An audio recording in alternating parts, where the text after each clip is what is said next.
Sir, ಇದು ಹೇಗಿದೆ ಅಂದ್ರೆ ಶಾಪಗ್ರಸ್ತ ಅಹಲ್ಯೆಗೆ ಶ್ರೀರಾಮಚಂದ್ರ ಬಂದು ಮುಕ್ತಿ ಕೊಡ್ತಾನಲ್ಲ ಹಾಗೆ. ನೀವು ಬಂದು ನನ್ಗಿದ್ದಿದ್ದ ಕಳಂಕನೆಲ್ಲ ತೊಳೆದಾಕಿದ್ರಿ.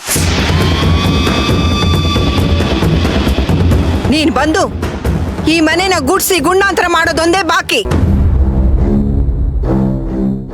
ಎಲ್ಲಿದ್ದಾನೆ ಶ್ರೀರಾಮಚಂದ್ರ? ಇವನು ಶ್ರೀರಾಮಚಂದ್ರನ?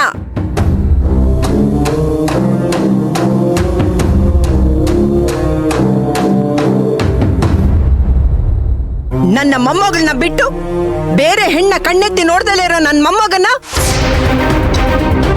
ಇವತ್ತು ಮಂಡಿ ಊರಿ ಪ್ರೇಮ ಭಿಕ್ಷೆನ ಬೇಡೋ ಹಾಗೆ ನೀವೆಲ್ಲ ಒಂದ್ ತಲೆ ಕೆಡ್ಸಿ ಗೊಬ್ಬರ ಮಾಡಿದ್ದೀರಾ. ನಿಮ್ಗ್ಯಾರಿಗೂ ಒಳ್ಳೇದಾಗಲ್ಲ ಕಣ್ರೆ, ಒಳ್ಳೇದಾಗಲ್ಲ, ತಿಳ್ಕೊಳ್ರಿ. ಏ ಕಲ್ಪನಾ, ನೀನಾಗೆ ನಿನ್ ಕೈಯಾರ ನಿನ್ ಮಗನ್ ತಲೆ ಮೇಲೆ ಚಪ್ಪಡಿ ಕಲ್ಲು ಎಳಿತಾ ಇದೆಯಲ್ಲ, ನೀನೊಬ್ಳು ತಾಯಿನ?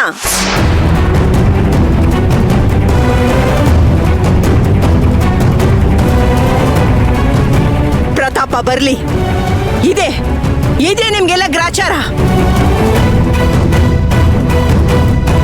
ಏ ಅರ್ಜುನ!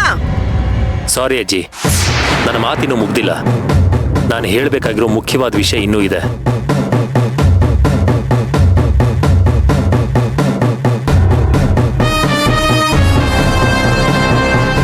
ಅಮ್ಮ,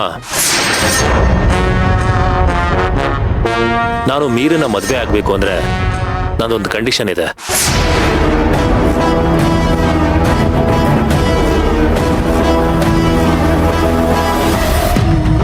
ಅದನ್ನ ನೆರವೇರಿಸಿದ್ರೆ ಮಾತ್ರ ಈ ಮದುವೆ.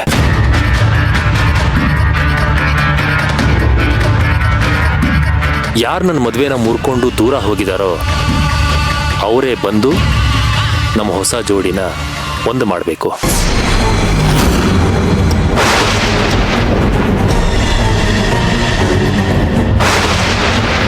ಐ ಮೀನ್, ಅವರೇ ಮುಂದೆ ನಿಂತು ಮದುವೆ ಮಾಡಿಸ್ಬೇಕು.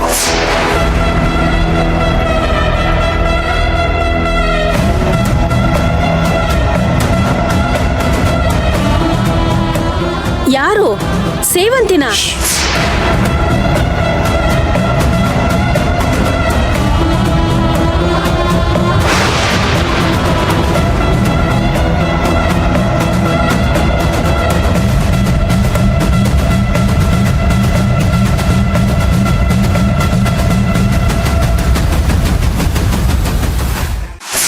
ಸಾಧ್ಯನಾ?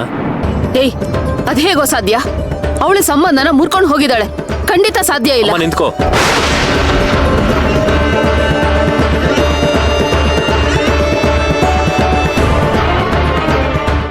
ನೀನೆಷ್ಟು ಕಡಾಖಂಡಿತವಾಗಿ ಆಗಲ್ಲ ಅಂತ ಹೇಳ್ತಿದ್ಯೋ, ನಾನು ಅಷ್ಟೇ ಕಡಾಖಂಡಿತವಾಗಿ ಈ ಮದುವೆ ಆಗಲ್ಲ ಅಂತ ಹೇಳ್ಬೋದಾಗಿತ್ತು.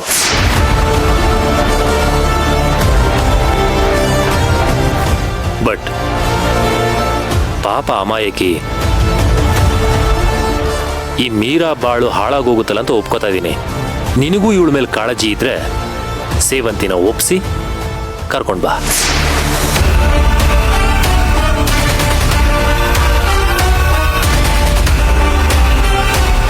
ಅವಳೇ ಅಲ್ವಾ ಇದಕ್ಕೆಲ್ಲ ದಾರಿ ಮಾಡಿಕೊಟ್ಟಿದ್ದು? ಅವಳೇ ಅಲ್ವಾ ನಮ್ಮಿಬ್ರಿಗೂ ಸಂಬಂಧ ಇದೆ ಅಂತ ಊರಿಗೆಲ್ಲ ಡಂಗೂರ ಸಾರ್ಕೊಂಡು ಬಂದಿದ್ದು? ಮತ್ತೆ ಅವಳ ಮುಂದೆ ತಾನೇ ನಾನು ಈ ಆರೋಪನ ನಿಜ ಮಾಡಬೇಕಾಗಿರೋದು.